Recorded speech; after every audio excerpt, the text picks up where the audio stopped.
Welcome to Let's Make Dinner, your audio library of amazing dinner recipes you can get on the table any night of the week. I'm your host, Susie Weinrich. It's Taco Tuesday. You know what that means? We are going to be making some tacos for dinner. These are going to be ground beef tacos, and I have a little PSA before we get started. Did you know that you can make tacos without buying that spice packet from the grocery store? If you have a well-stocked spice cabinet, you can totally make tacos.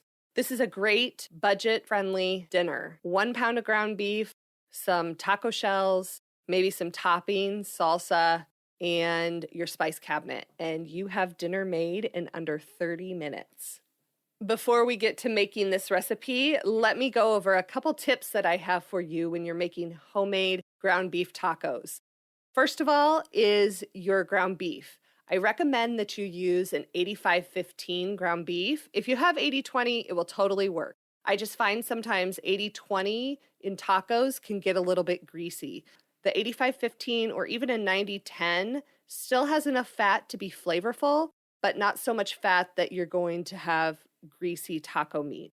Because I recommend 80-20 for hamburgers, but that's because some of the grease is going to drain out of your hamburger into the grill. Whereas with like taco meat and stuff, you're actually sauteing it in a pan and it's cooking in its own fat, which is actually flavor and delicious, but too much is not good. So 85-15 is my recommendation here.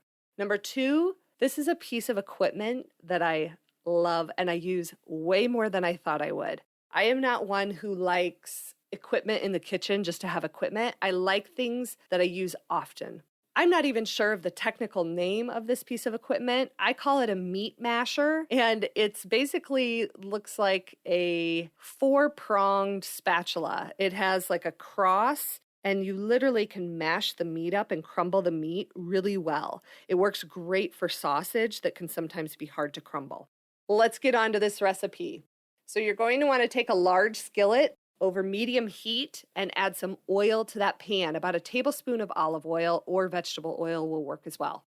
Now, once that's hot, you're going to add 1 pound of ground beef and get to crumbling that while it browns and cooks through. While that cooks, I recommend mixing up your seasoning in a little bowl. What you're going to need for that is 1 teaspoon each of chili powder and cumin, half a teaspoon each of onion powder, garlic powder, and dried oregano, a 1/4 teaspoon of smoked paprika, and then 3/4 teaspoon of kosher salt and a 1/4 teaspoon of black pepper.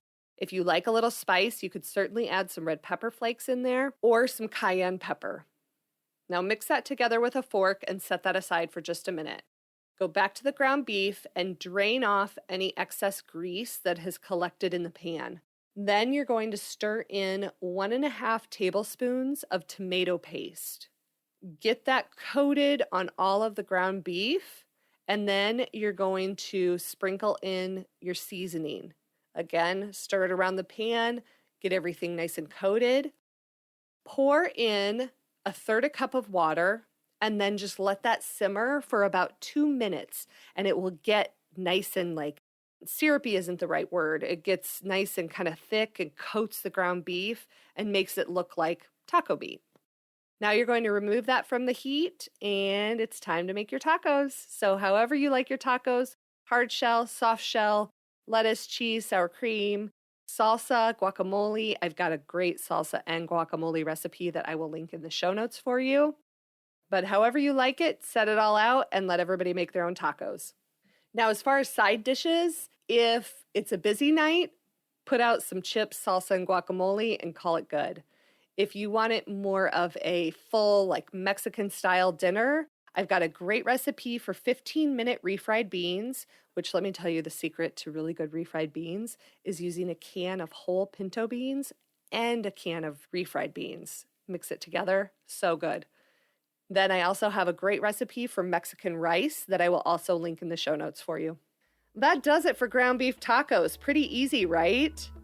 Of course, I will link the full printable recipe for the ground beef tacos in the show notes for you so you can easily find it when you're ready to make them.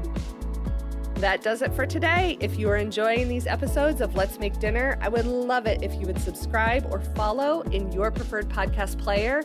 That way, all of our new episodes will show up right in your podcast feed. Until next time, I hope this episode of Let's Make Dinner makes your dinner time a little easier.